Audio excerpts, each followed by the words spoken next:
perfect even mean? Is there even such a thing? Ooh. Can we switch up all the rules and imagine a utopia? Darling, I'm just so fed up with these expectations. They keep weighing me down. My heart is begging me to get the hell out of my head. I'm trying to live inside the upside down for a minute and pretend.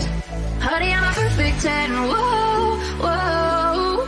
Honey, I'm a perfect 10. Whoa, whoa. And if I say it enough, it gets ingrained in my head, and I start to see. Honey, I'm a perfect 10. Honey, I'm a perfect 10. Honey, I'm a perfect 10. Honey, I'm a perfect 10. Whoa. Honey, I'm a perfect 10.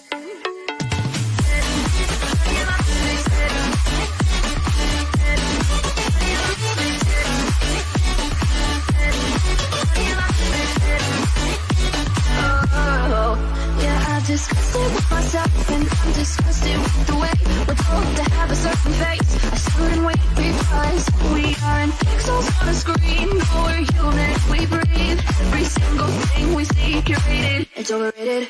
These expectations, they keep weighing me down. My heart is begging me to get the hell out of my head. I'm trying to live inside the upside down for a minute and pretend. Honey, I'm a perfect 10. Whoa. Honey, I'm a perfect 10. Whoa. And if I say it enough, it gets ingrained in my head, and I start to think. Honey, I'm a perfect 10.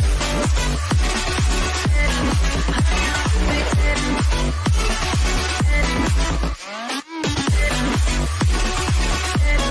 Honey, I'm a perfect 10. Whoa. Honey, I'm a perfect 10. Honey, I'm a perfect 10. Honey, I'm a perfect 10.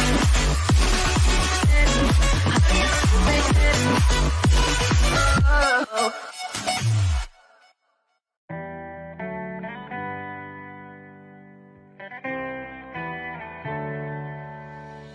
On my own, but I don't know why you hit the road, but you don't realize I'm on the back when you're around. I won't think twice when you're gone. Don't hesitate to call me back, 'cause I won't be there. I won't look back when you're around. I won't think twice when you're gone. Don't hesitate to call me back, 'cause I won't be there. I won't look back.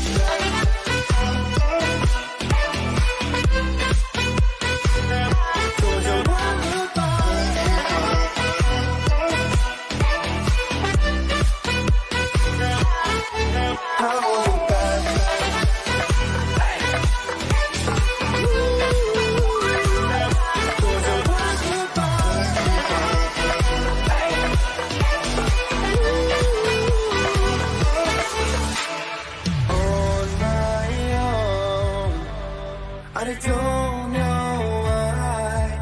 She told me it's not your fault, but you don't realize that I never want to watch the truth in your eyes. There's a light that makes me blush. I won't look back when you're around. I won't think twice when you're gone. Don't hesitate to call me back, 'cause I won't be there. I won't look back when you're around. I won't think twice when you're gone. Don't hesitate to call me back, 'cause I won't be there. I won't look back.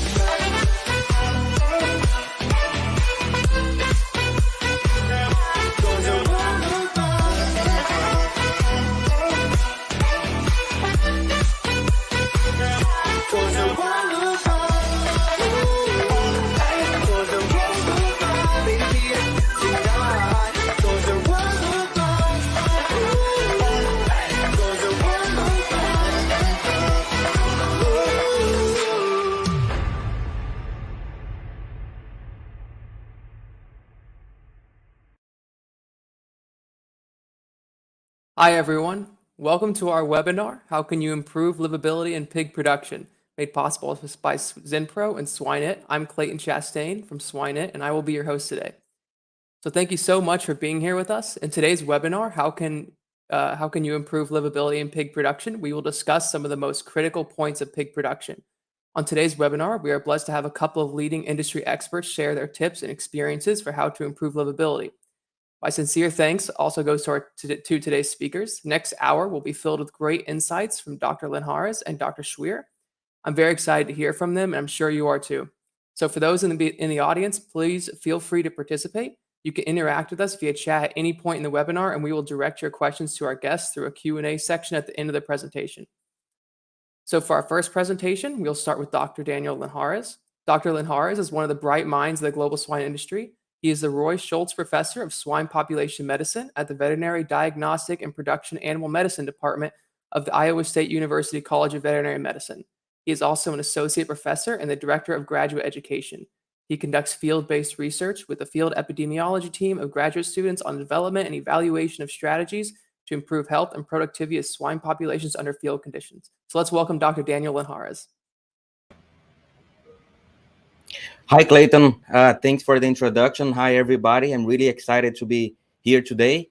I appreciate the opportunity here. Thank you for the invite and for organizing all that, the whole Swine team and the Zinpro team. So we're gonna go ahead and excited and get started. I assume that you guys can see my screen. If not, just pop up and let me know. Yeah, so I was tasked to talk a bit about improving swine livability through the lenses of swine health management. And that's what we're going to talk about here today. Before that, just a quick acknowledgement here from our group. Think about if you think about a technical services team, a really fine technical services team based at a university that's focused on working in the field-based projects with swine production systems, vet clinics, to solve and help them make decisions on improving swine health and productivity.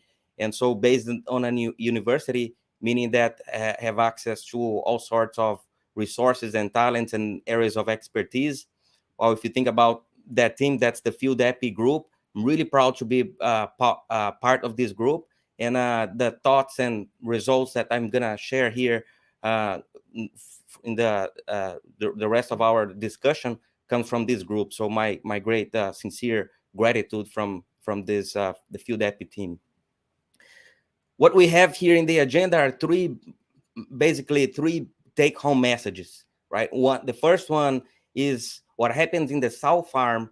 We're going to talk about this whole health approach. What happens in sow farms in terms of health and productivity, it pays off in the sow farm, but it also pays off downstream. So the better health and productivity you have in the sow farm, when you think about your return over investment calculations, got to factor in all the way through marketing. And the other way around is good too. We're going to talk about that the grow finish herd population. It's not Las Vegas, right? You think what do you mean by that? Well, spoiler alert, later on I'm going to talk about that. But well, what I mean by that is what happens in the grow finish doesn't always stays in grow finish. It bounces and finds its way back into the sow farm population, right? Thinking about pathogens and stuff. And so that will bring us to the point of, we as an industry talk a lot about biosecurity. We should continue to do that, but also some low-hanging fruits for the industry in our minds is to keep developing the tools around biocontainment.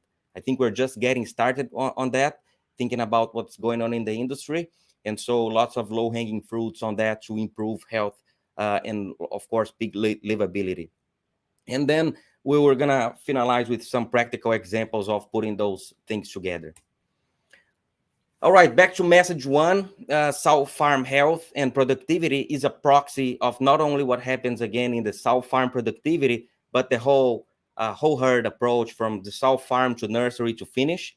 And so I'd like to bring this story here, put together by one of our finest here, Edison Magalhães, a Brazilian vet who is working on his PhD with us and just published this paper in Preventive Vet Medicine. So if you want to get into the weeds of what he's done, the paper has been published. And a little bit what Edison did for this particular project is he partnered with a large production system here in Iowa with 240 or so thousand sows and all the downstream productivity. And he helped the system to put together a digital platform to collect the diverse and dispersed data sets from productivity, from health aspects, from diagnostics, of course, some other data such as seasonality and so on and so forth.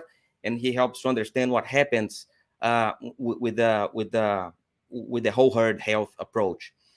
And so a lot of data came from that study. One of the take homes that we want to talk here about today that has to do with this, the theme with this presentation is, again, sow farm health and productivity is a very good proxy, a strong proxy of what you expect from in terms of nursery and win to finish mortality.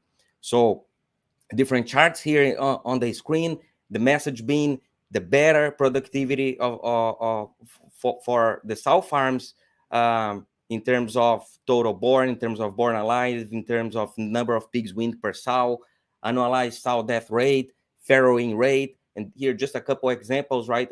4 examples, but there are more data streams telling the same story. The better the productivity was in the sow farm in that particular week that the pigs were sent down to the downstream, the better those pigs perform in terms of lower mortality and also better average daily gain and some other metrics of performance. So it's another take. It's a big take home is what you see in the sow farm. It pays off in the sow farm, yes, but it also carries on that quality of pig productivity, right, all the way through. And so this particular production system here, we're not talking, they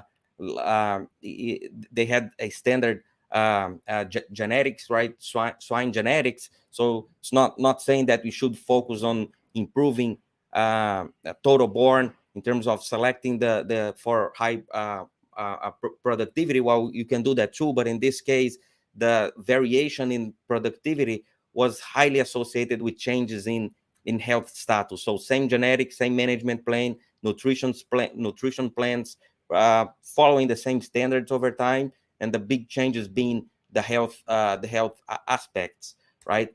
And so here, one more example is that when we track stuff like Pears virus, Mycoplasma pneumonia, not showing the data here, but similarly with rotaviruses, with E. coli challenge, with you name it, even Seneca. If you track those things over time and then you map what was the health status of the sow farm in that particular week that the pigs were sent to market, things like mortality is very, very well correlated.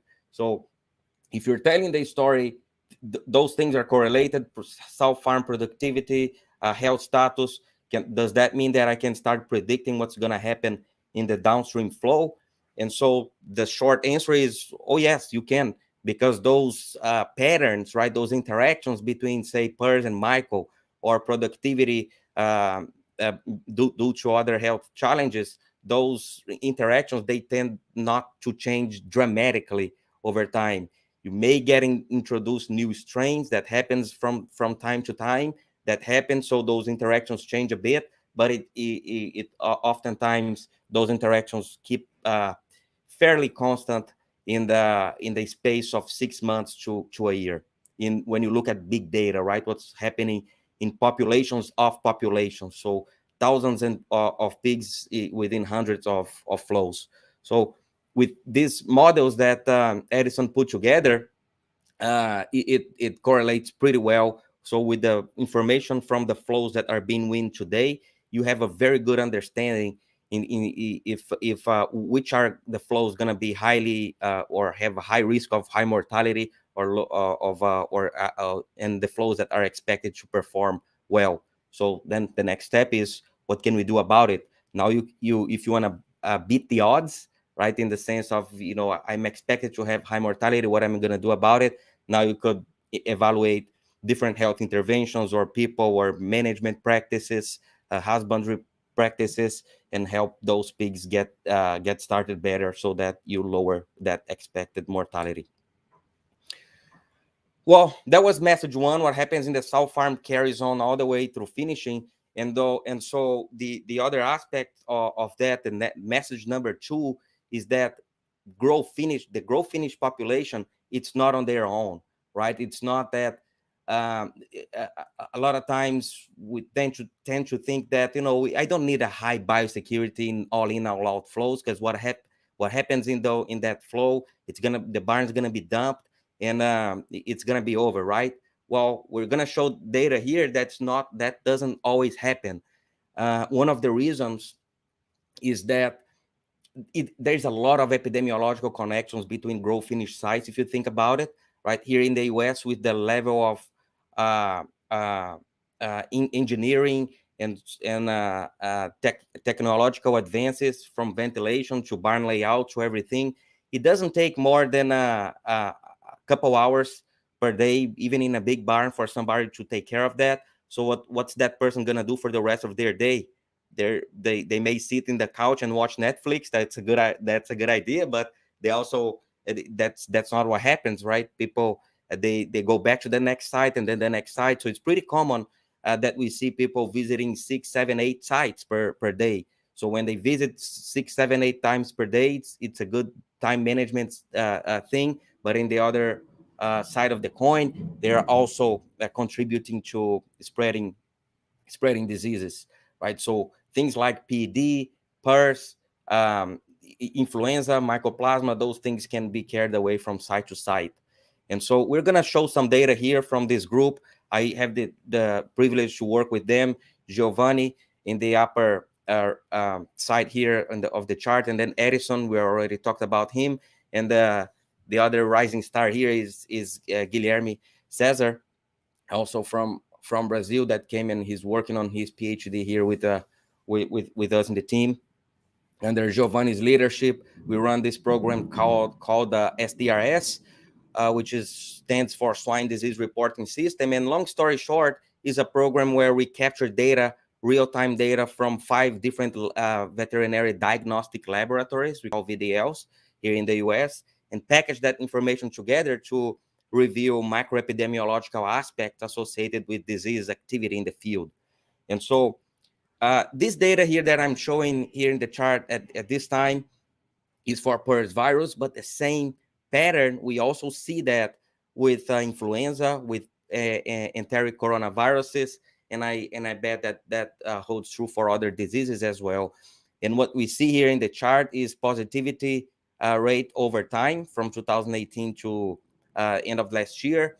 And what I mean by positivity rate is from the cases that were submitted to any of those labs tested for Pears virus RNA by PCR, so molecular-based assay, how many of those cases turned out positive, right? And so we see here that there is a seasonality trend with higher activity in the winter time here, our cold temperatures.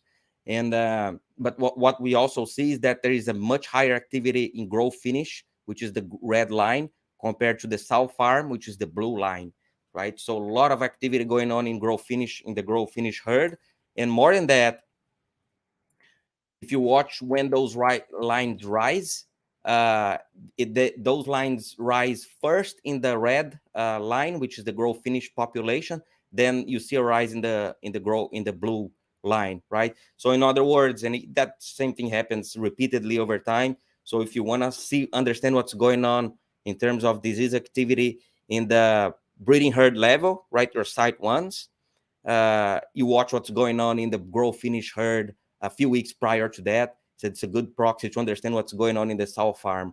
And how does that happen, right? And again, a lot of epidemiological connections. You think that will be other way around, the sow farm ships pigs to the grow finish and disease go with that. Well, that happens, but then not all sow farms are infected, or not all sow farms have high pressure of infection. And then with that epidemiological connection between the grow finish, you think about the dead removals, you think about people movement, you think about truck, they are not always washed between loads, and so on and so forth. So those pathogens find their way back to the sow farm.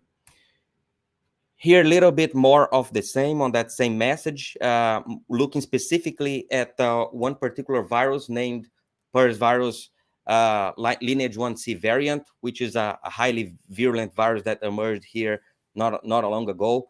And so we are looking specific at detection of that virus in the two populations, grow finish and breeding herd. And we saw 3 waves of that infection coming on. And in all of those instances, we first saw a spike in grow finish, then sow farm, then grow finish, then sow farm, grow finish, sow farm. So again, it's and again, this data is for Pears, but I repeat that a similar pattern is observed for other diseases. So that concludes this message number 2, that the grow finish herd is not Las Vegas. What happens there does not always stay there. It finds their way back to the sow farm. So bringing the need for message 3, which is important of biosecurity, continues to be important, but we should also be talking more about biocontainment.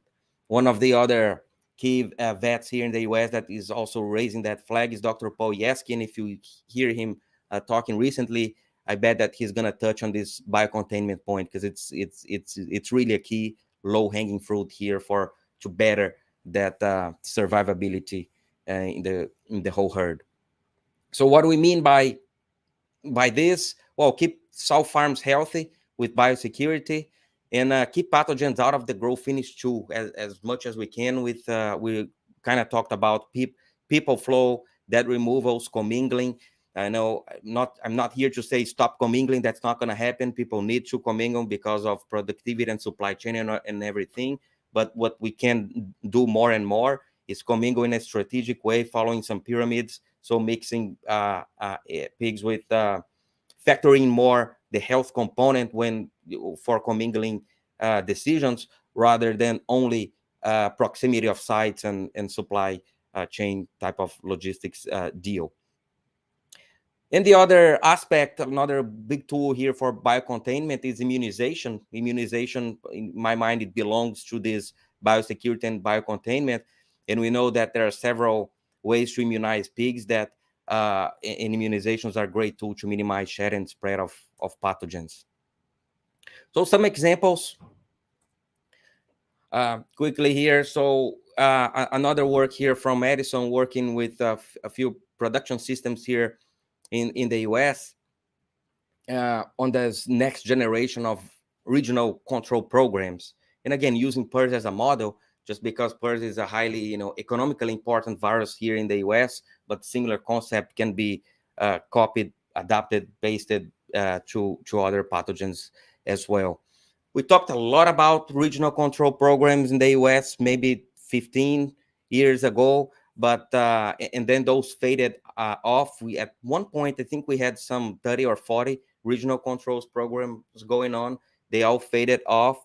And we think that today is a time to return to that, re-raise that flag, reshape, and come back with the next generation programs as described in that paper by Edison. That was the product of his master's program here. And why is that? Today we have more knowledge on the ecology of pathogens, how do they interact, how do they transmit across sites, so on and so forth. Better monitoring, it's really to the next level, the monitoring surveillance systems that we have today with the rise of population-based approaches, including oral fluids, processing fluids, now talking about tongue tips, talking also about taking advantage of production data to early detect changes in productivity, right, associated with pathogens. I know that this is a subject of a presentation of itself, but also better digital platform today with the production systems and labs and everything moving more to the cloud-based systems, allowing real-time data analysis. And we could say that we got smarter too, right, as a community, because we learned from mistakes from those initial programs, both from home and from other countries. And so those come back for the next generation of regional approach program, different than the first ones that were pretty much based on sharing diagnostic results every month. It's now putting those pieces together: biosecurity, herd immunity, testing, constantly with the better monitoring and surveillance systems, and traceability, right? Where did those pigs come from? What was the health status of the sow farm, and vice versa? I'm shipping these pigs from the sow farm. What do I expect them later on? How am I going to treat them differently? Health interventions, biosecurity, biocontainment, people flow, that kind of stuff. And all that allows you to put a contingency plan in action. So again, beyond just sharing diagnostic results, it's now what am I going to do if I test positive in that particular site, in that region of low prevalence or high prevalence? Things may change, right? So contingency plans is a big thing that it's a component of this next generation approach. A little bit about immunization. We talked that immunization is a big tool for biocontainment, right? And it is true. Immunization is not only good to lower mortality, but it's also good to prevent further shed and spread and cause mortalities beyond that site. So, but it's also a matter of aligning expectations. What do you expect from a vaccine? Different vaccines for different pathogens have different expectations.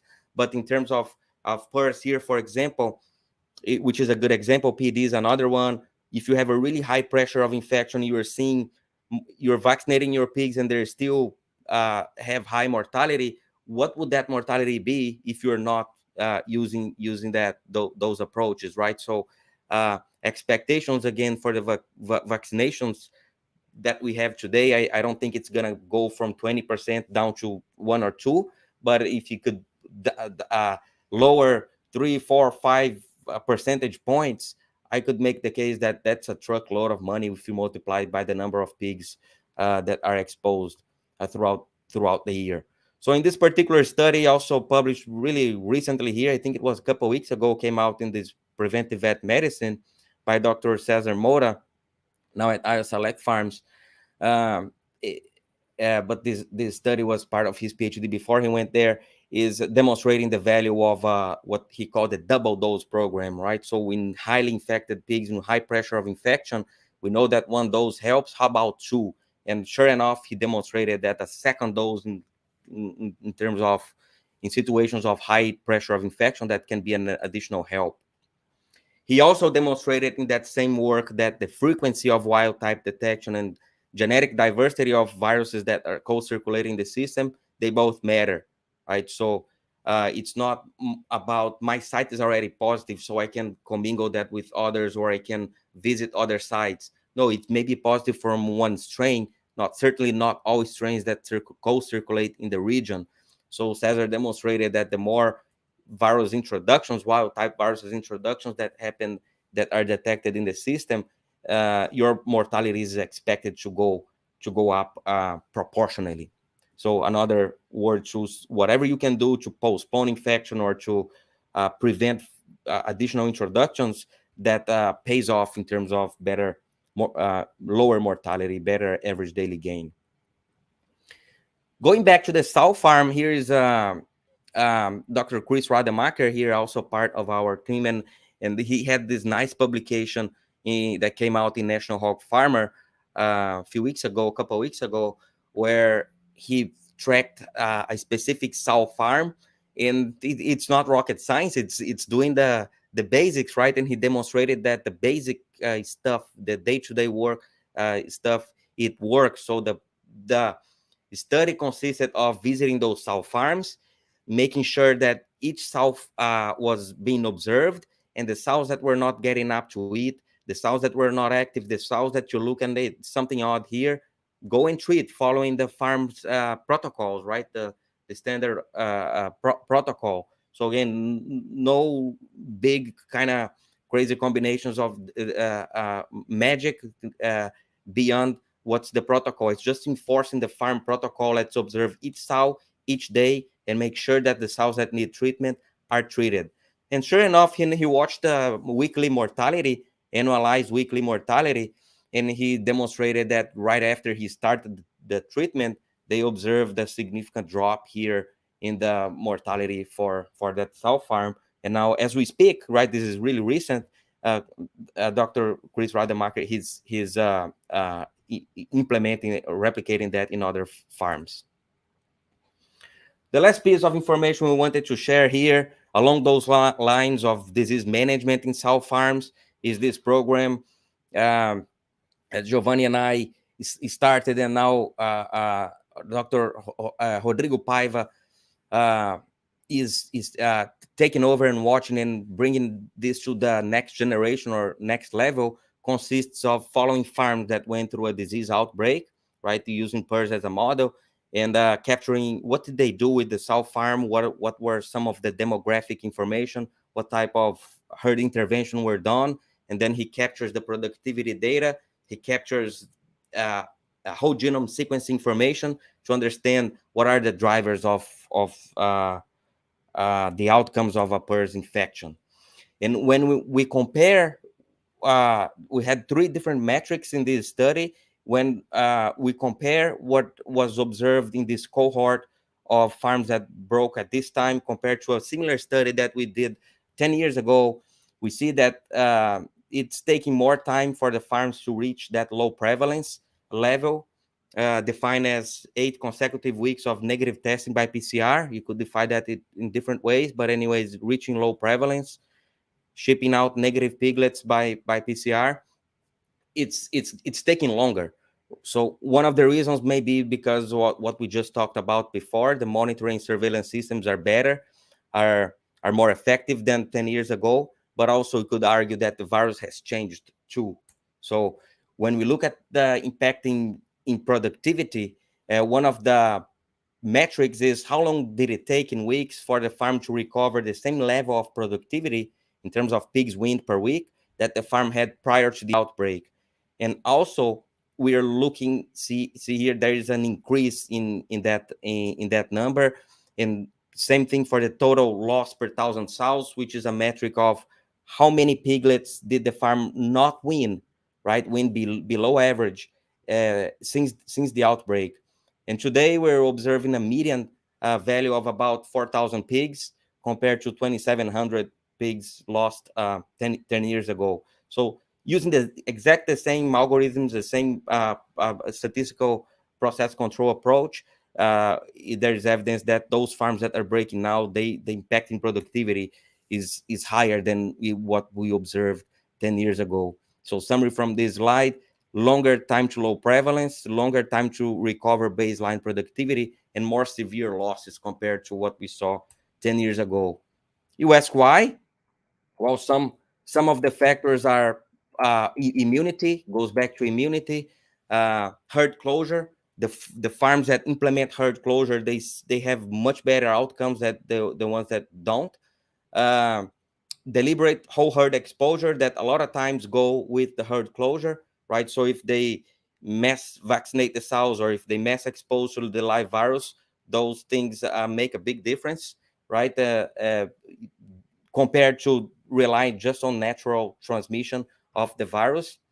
And the herds that use vaccine as the whole herd exposure method, they recover, they have a much lower impact in productivity, which is consistent with what we saw before in that original study.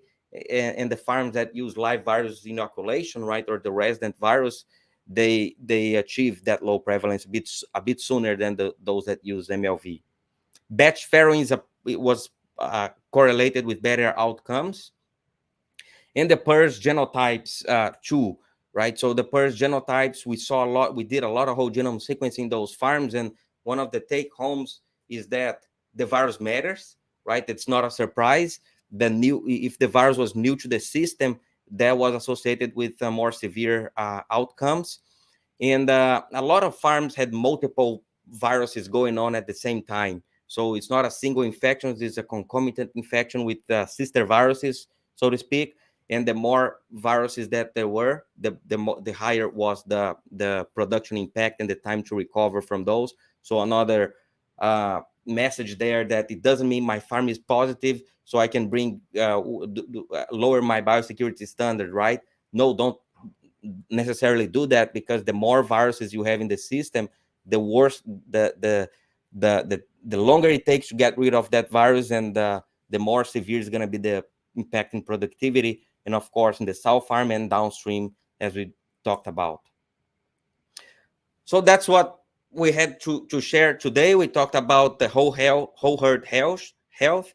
The sow farm health pays off all the way through finishing. In the grow finish herd, not Las Vegas. What happens in the grow finish herd does not stay in the grow finish herd. It finds their way back to the sow farm.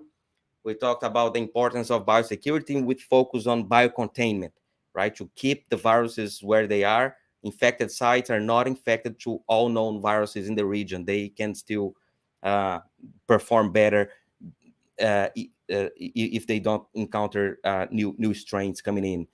And again, we use the Pears virus example here, but we also have data from other labs or from the literature that very similar thing happens with mycoplasma, with flu, with you name it, right? Lawsonia, Braxpara, so on and so forth. So I would like to end up with the picture that we took earlier this week here with Dr. Roy Scholes, right? I'm proud to be holder of the Dr. Roy Scholes professorship in swine medicine, and this is Dr. Roy Scholes himself, right? A living legend in the swine industry, and it's really good for our team to have the chance to interact with him and hear some of the sponsors for the projects that I had the chance to share with you guys today. And with that, Clayton, I turn it back to you. Thank you, Dr. Linhares, for your wonderful presentation.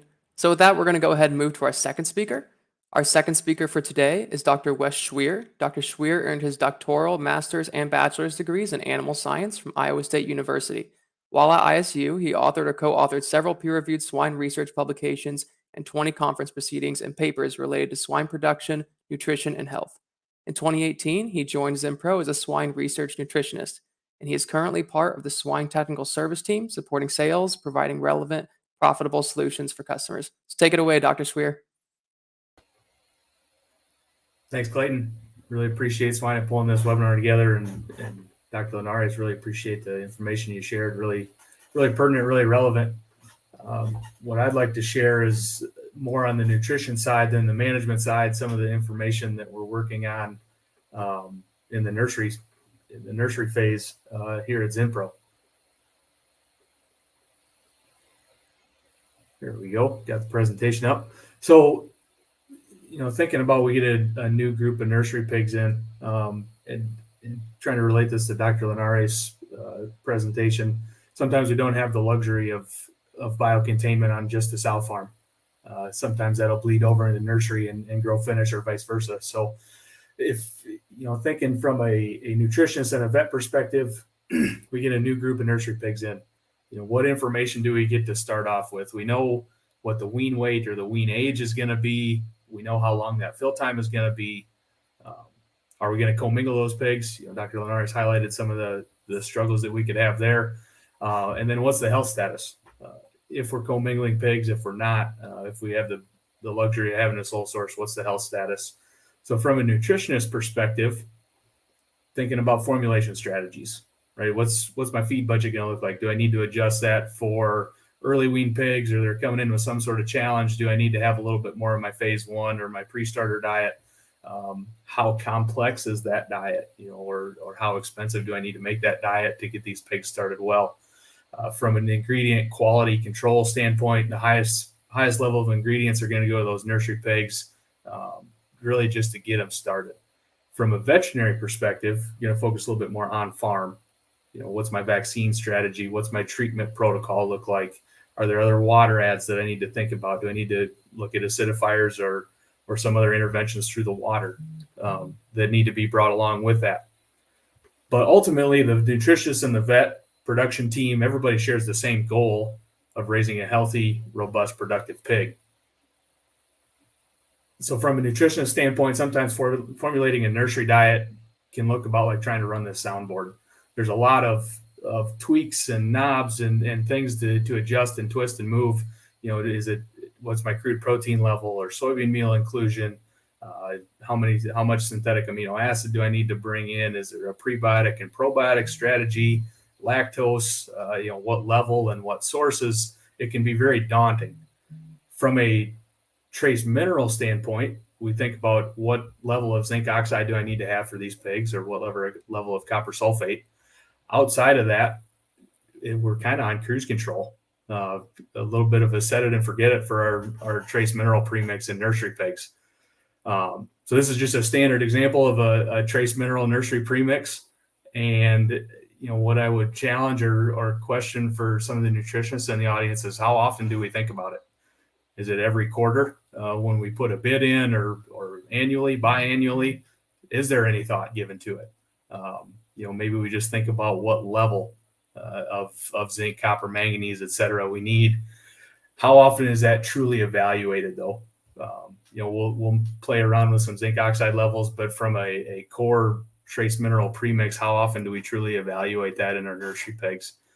And what I'd like to talk to you about today is why we should be evaluating that, and why we should look at Zinpro zinc in your nursery pigs.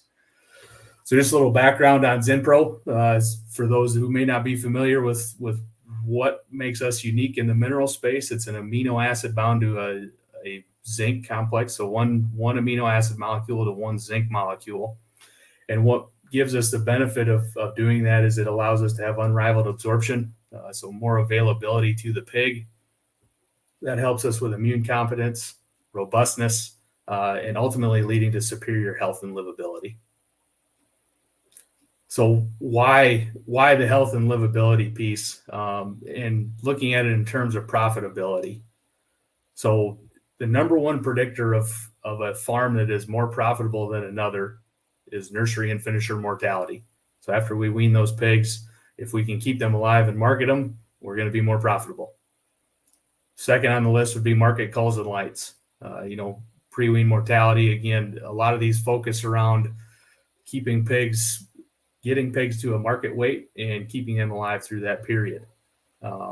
Prices are certainly going to affect profitability, sometimes similarly across systems, sometimes not.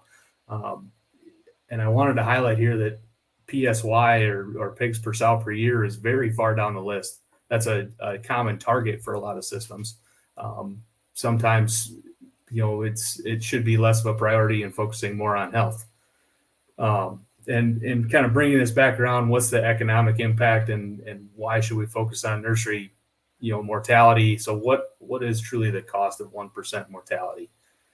And there's a lot of numbers that everybody has out there, and it's going to vary slightly from system to system. Some people have a rule of thumb. I was reading an article the other day that a common rule of thumb is $1.10 per 1% of wean to finish mortality. But what about just nursery? So we've built some calculators internally, and we can look at it from a direct or an opportunity cost. So for a 1% increase in nursery mortality, we see about an 81 cent per pig direct cost, or a $2.11 opportunity cost, depending on how your system values mortality. So that's just for 1%. So if we have a 5% mortality, which is roughly the US average right now, we're looking at a direct cost of about $4 per pig that we would be able to market. So definitely has some financial impact, and Dr. Linhares highlighted that as well.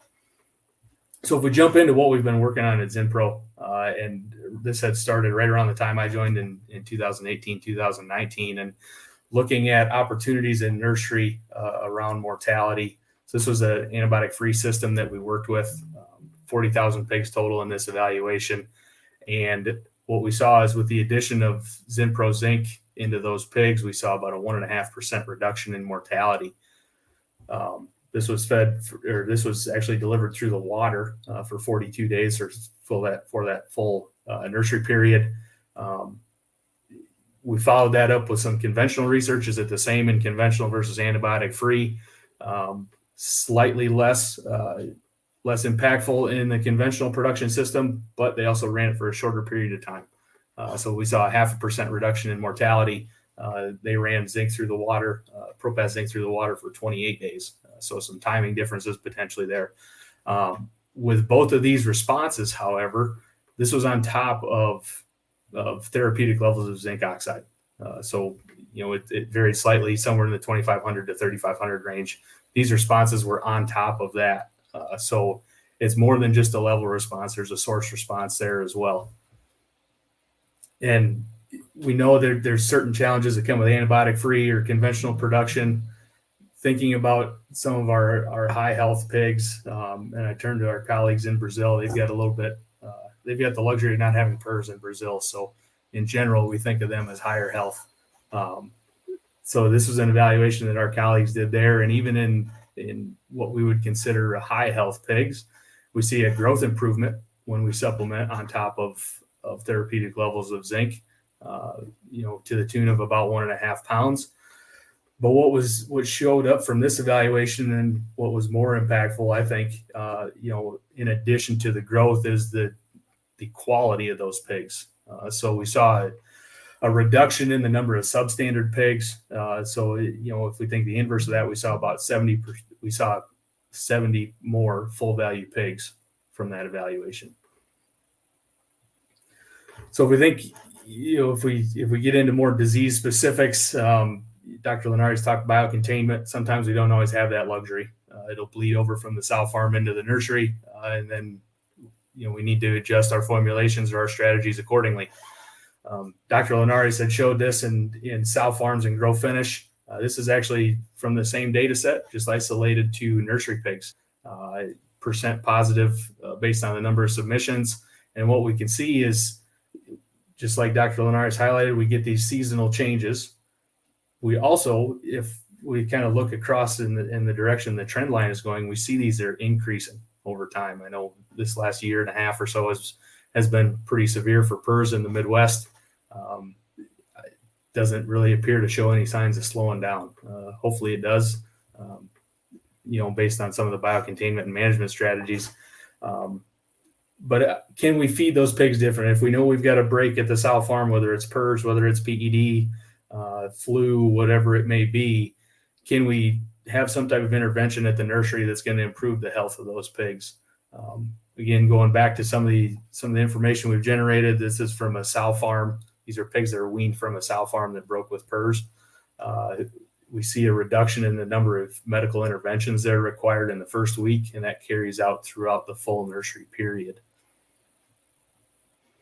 In addition, we get natural infections that occur in the nursery. So this is a flu example. We never intended it for it to be a flu study. Sometime after 14 days post-wean, those pigs broke with flu.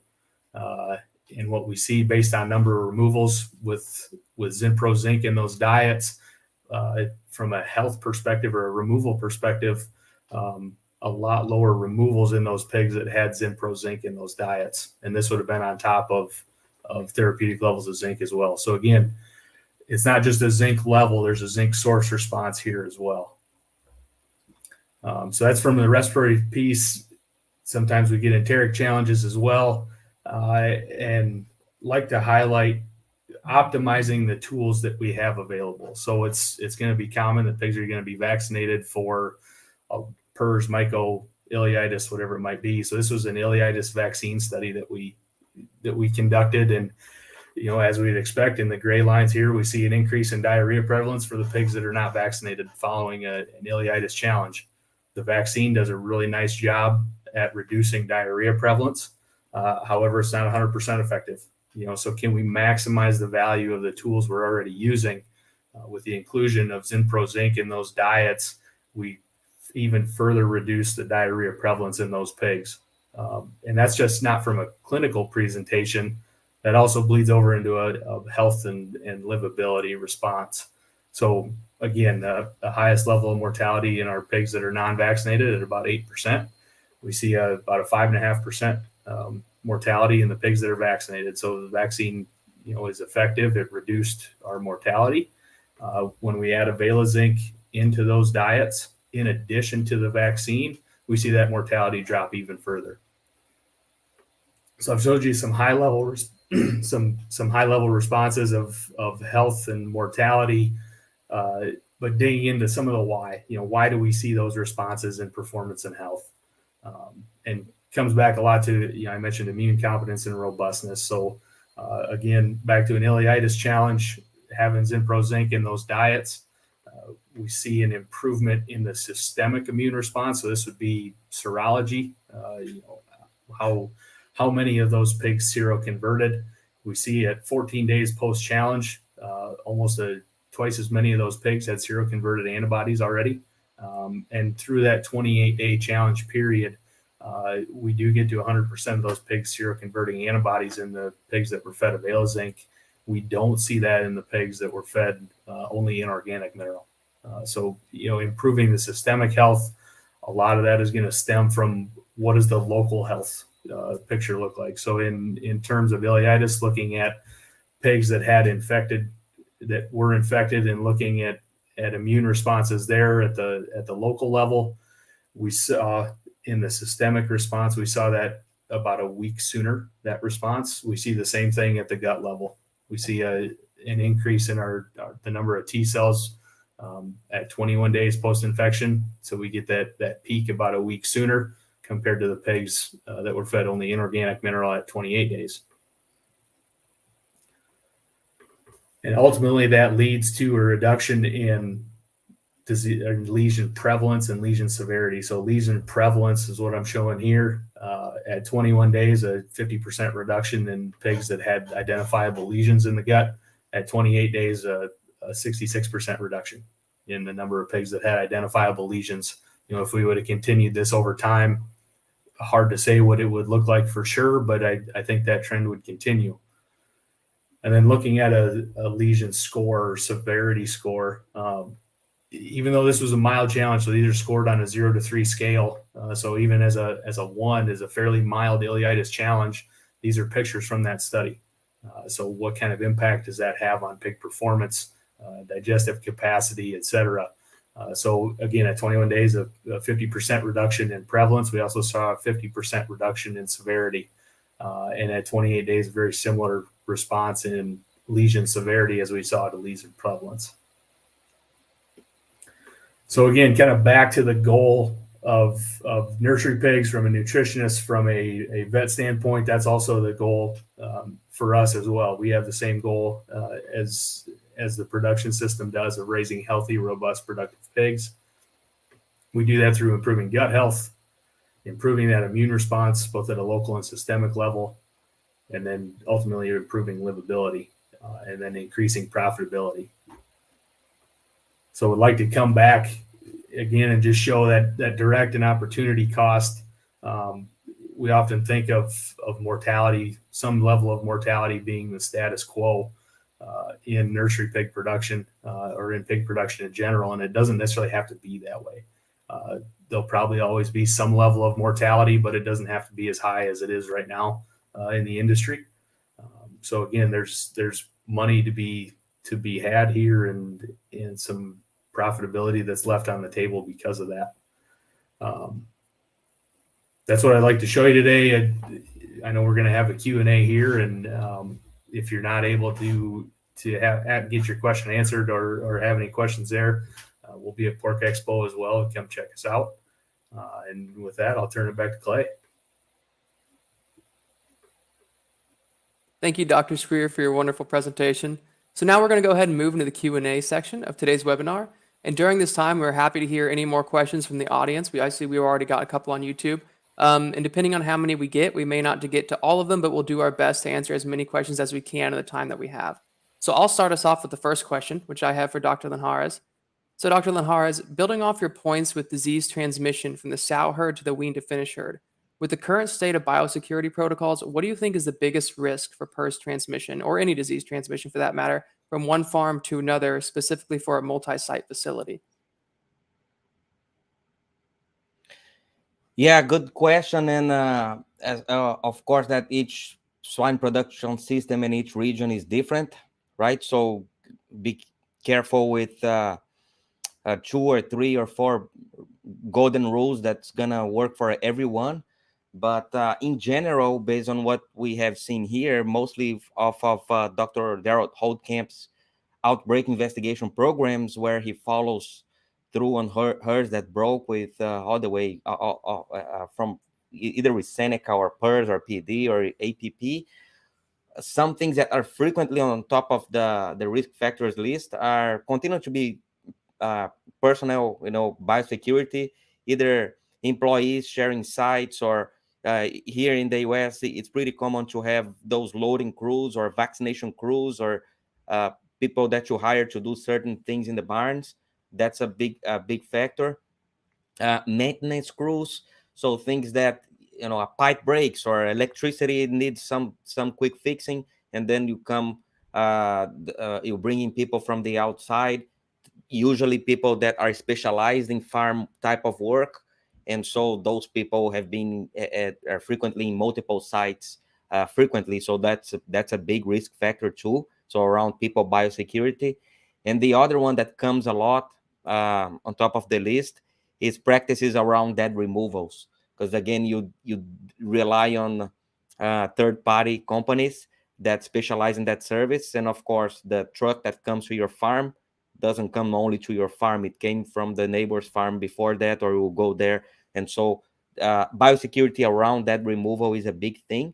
And the last piece that's kind of commonly associated with outbreaks is just the transport biosecurity, right? Not really common to disinfect and decontaminate, wash and decontaminate trucks after every load, especially in the grow finish herd. So that continues to be a big factor too. So people, dead removals, and pig transportation in general, those are big things that come up. But again, I'll be careful generalizing that to all sites everywhere. But those are things that we've been seeing pretty common here in the list for the different pathogens. Gotcha. And then it looks like we have a couple questions from the audience. So the first one from Mariana Cavallo, and in advance, if I mispronounce any names during this, I apologize, but I'll do my best. So this first question, she asks, also for Dr. Linhares, when a free farm becomes PRRS positive and all immediate steps are taken, how long does it take to eliminate the virus from the herd? Yeah, so based on this more recent study, because we've done several over the past years, those last cohort that we followed that broke between 2020 and 21 here in the US, those are all American herds. The average time was around 36 weeks.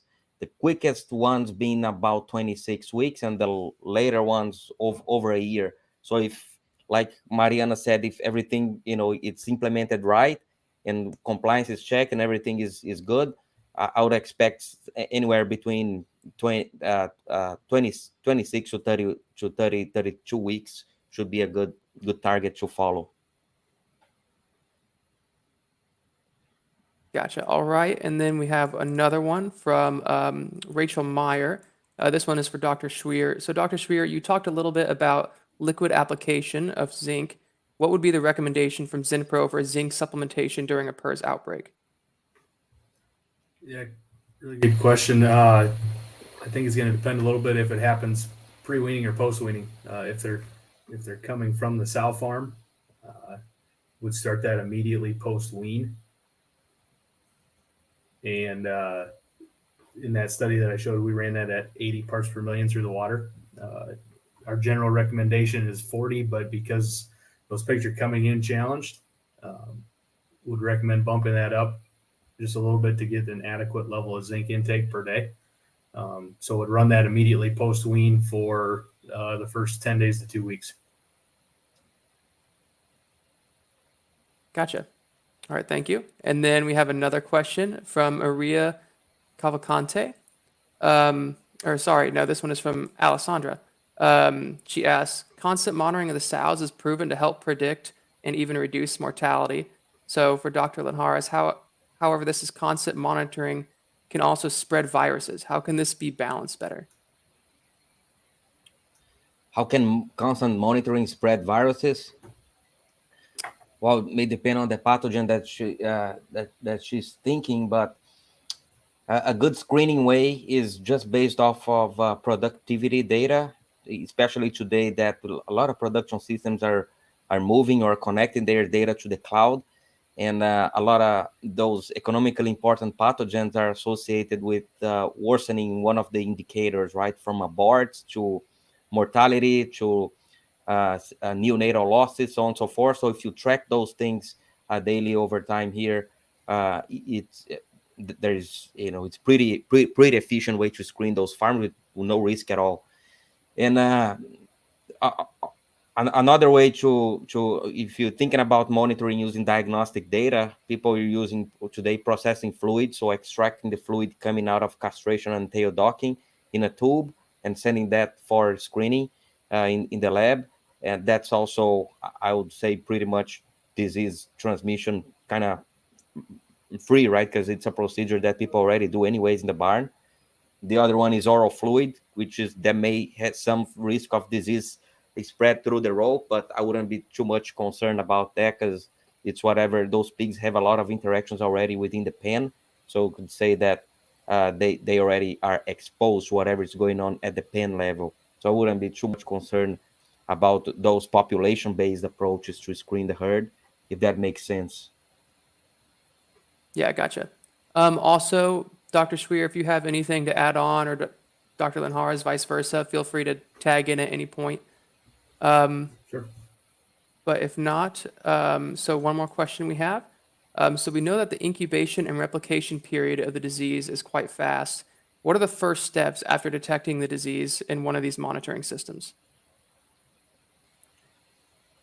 I assume talking about Pears Yeah, I virus? think they're talking about PERS, yes. Yeah. Well, so one of the first steps, right, the importance of early detecting is today either is independent producers or big systems, they are connected with other farms. So one of the first thing is put that farm in, say, the yellow alert or red alert. If you watch Star Trek, you know what I'm talking about, right? Red alert. And then you implement things to prevent that virus to go to the next herd and then the following. So you implement the biocontainment plan to avoid further spread, and then take that, factor that into commingling plans, right? A lot of those big systems, they track those diseases, those key diseases, because they don't want to either the vet visit or the supervisor visit or the pig flow gotta be factoring the pyramids, right? The sharing people and pigs with farms of similar health status. So you want to change that as soon as you can, where the pigs go to and where people visit the farms, at least the order that those things take place, so that again you avoid further spread and that you put your plans as quick as possible to start that clock, right? We talked about 36 weeks. It could be as fast as 26 or so. So the sooner you start that clock of the disease management plan put together, I'm gonna immunize the herd, I'm gonna close the herd, I'm gonna bring in the gilts. The sooner you start that clock, the sooner you're gonna get to the other end of the story, which is the happy ending story when you start shipping negative pigs again. Yeah, definitely agree. I think it's the people. Figure out if there's a way you can eliminate as much transfer or travel from farm to farm, and then what other health protocols or different things I need to implement. Either to help me get closer to that or shorten my time to stable. Would be my 2 cents on that. Awesome. And then one more we had was, how does, I think this one's more for you, Dr. Schweer. So how does zinc act to improve immunity in the pig? That could probably have its own webinar by itself. Yeah. But in a high level, so zinc is going to be involved in mucosal immunity. So whether it's gut integrity, some of those mucins and some of those barrier immune factors, but then it's also involved in immune cell differentiation. More zinc is going to cause those cells to differentiate more quickly. So from a high level, that's probably the best answer I can give you. All right. And then we have a question from Akemi. She asked, as someone in the meat processing industry, how does this impact the supply chain between the time of birth to when they get to the processing facility?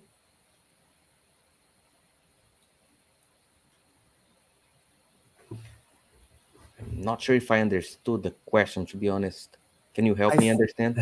Yeah, I think she's asking more on from how would PRRS affect the impact of the pork supply chain, or time to market, I guess? Oh yeah, I see. No, yeah, of course, that makes sense. Well, PRRS is one of the diseases, right? PCV2 is another good example. Mycoplasma does that too. A lot of the enteric ones. It not only slows pigs down, but increases mortality. And if you have the distribution that's around, it's a nice distribution of carcass weight. What's gonna do is gonna make the distribution much wider, right, to the wrong side of the curve. So you would increase your light weights significantly.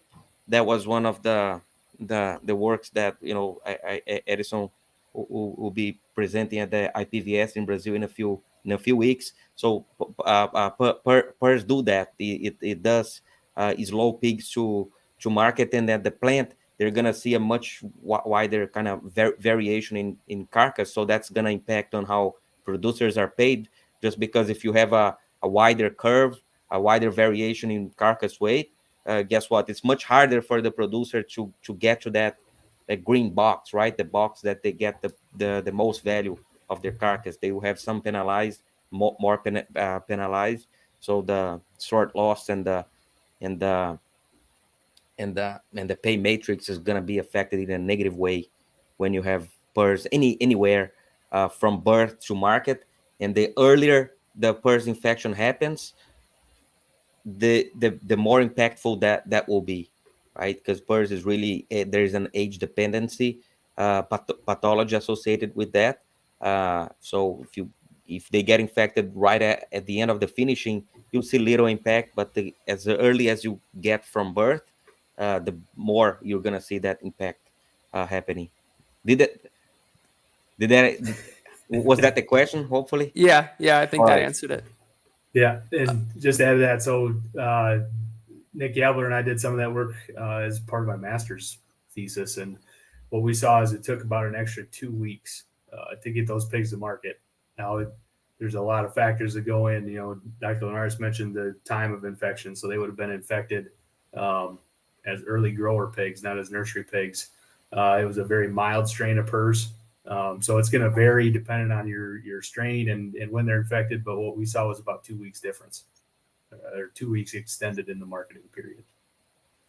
Gotcha.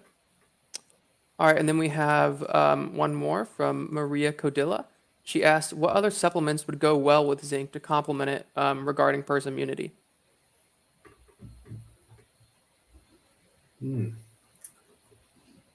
So I'll talk immunity in general. I don't know about PRRS specific.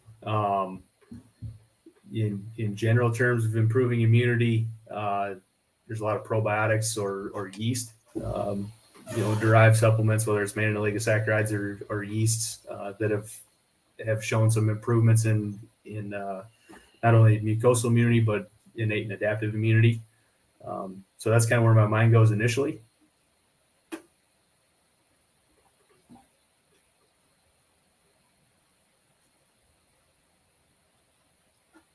All right.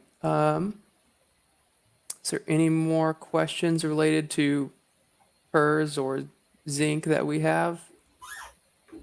Give it a little bit more time.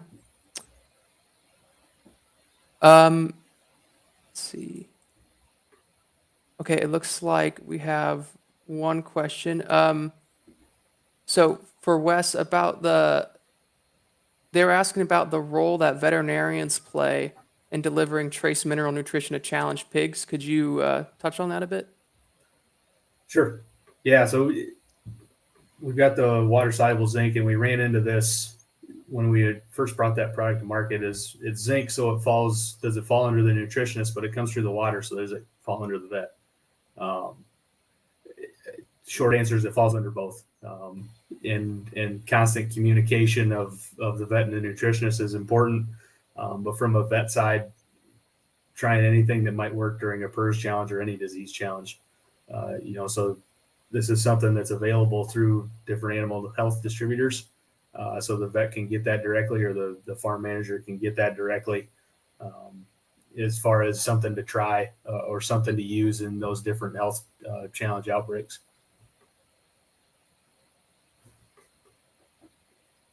All right.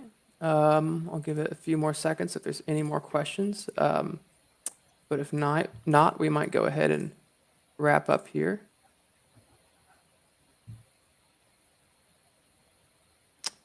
All right. Looks like I'm not seeing any more. All right. Well, thank you too for coming on so much. Yes, and for everyone else out there, thank you as well for tuning in and listening. That was a great presentation. I think we all learned a lot about biosecurity and biocontainment, herd health, effectiveness of using the right zinc, and how we can best improve livability and pig production. So before we conclude, I would like to again just thank you all for coming, and thank you, Dr. Linhares, and thank you, Dr. Schweer, for your excellent presentations. And lastly, thank you, Zinpro, and my SwineNet colleagues as well for organizing this amazing event. Bye, everyone. Have a great day. Thank you. Bye. Thank It you. was a great time.